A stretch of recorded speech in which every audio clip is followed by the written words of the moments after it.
It started the moment his ship crash-landed on the remote, fog-shrouded planet. Captain Elias Hart had been exploring the uncharted sectors of the galaxy, seeking new life and resources for humanity. But nothing in his training had prepared him for what he would find on the isolated island of Serenia. The island looked peaceful from a distance, lush green forests, sparkling rivers, and strange glowing flowers that hummed softly under the twin moons. But as soon as Elias set foot on its shores, he realized something was terribly wrong. Strange eyes followed him from the trees, and soft whispers floated on the wind. He tried to call for help, but his communicator was dead. The crash had destroyed all his systems. Alone, stranded, and with no way to signal his crew, Elias had no choice but to move forward. By nightfall, he discovered the inhabitants, tall, lithe women, each more alien than the last. Their skin shimmered with a soft, iridescent glow, and their eyes reflected the colors of the island. At first, they observed him quietly, their gazes intense and unnerving. Elias felt a chill run down his spine. "Welcome, human," one of them said, her voice melodic but cold. "You have entered our world. Now, you belong to it." Elias tried to reason, but reason held little power here. Within hours, he realized the horrifying truth: the women of Serenia did not see him as a guest, they saw him as prey. The first few years were a nightmare. They hunted him through dense forests, using strange, unearthly traps that he could barely understand. His diet became a mix of whatever he could forage and what he managed to catch himself. The alien women seemed always one step ahead, their intelligence and instincts far superior to anything he had faced on Earth. Elias learned quickly. He built shelters high in the trees, camouflaged with the glowing flora. He created simple weapons from rocks and bones, sometimes catching them off guard.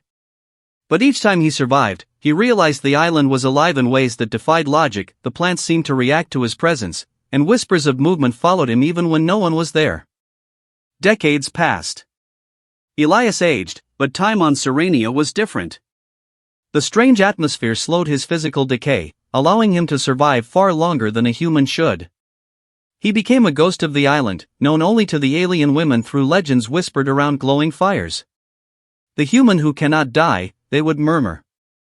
Despite the danger, Elias began to understand them. Their society was matriarchal, ruthless, and protective of their resources. They viewed the outside world as a threat and humans as invaders by nature. But there were cracks in their unity, moments of curiosity, fleeting glances of hesitation. Elias seized these moments to survive. He even began communicating with one of them, Lyra, a young but sharp-minded alien who questioned the strict rules of her tribe. She was different, more compassionate than the others, and she began leaving him small gifts, edible fruits, water from hidden springs, and sometimes a quiet nod of understanding from afar. But peace was temporary. The other women grew suspicious, sensing that Elias had survived too long and learned too much. They devised new ways to capture him, each attempt more elaborate and terrifying than the last. One night, during a storm, the women cornered him near the cliffs overlooking the ocean. The wind howled, lightning split the sky, and the waves crashed violently below. Elias knew this might be the end. "You will not escape," they said in unison, their glowing eyes reflecting the fury of nature itself. But Elias had prepared. Using a combination of traps, quick thinking, and sheer instinct, he fought back, not to kill, but to survive. The struggle lasted hours. Finally, exhausted and bloodied, he managed to escape into a hidden cave he had discovered years earlier. It was there, in the darkness, that Lyra found him. She spoke softly, almost apologetically. "You do not belong here, yet you endure. Why?" Elias, gasping and trembling, could barely respond. I must survive. I have to tell my story, someone must know." Lyra studied him for a long moment.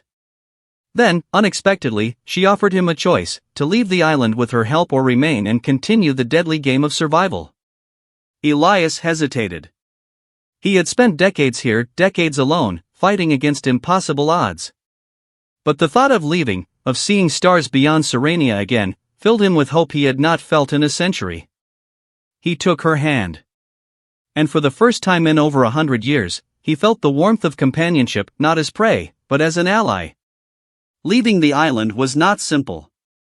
The other women pursued them relentlessly, forcing Elias and Lyra to use every trick they had learned. They navigated forests alive with glowing plants that seemed to move, rivers that hid deadly creatures, and cliffs that threatened to swallow them whole.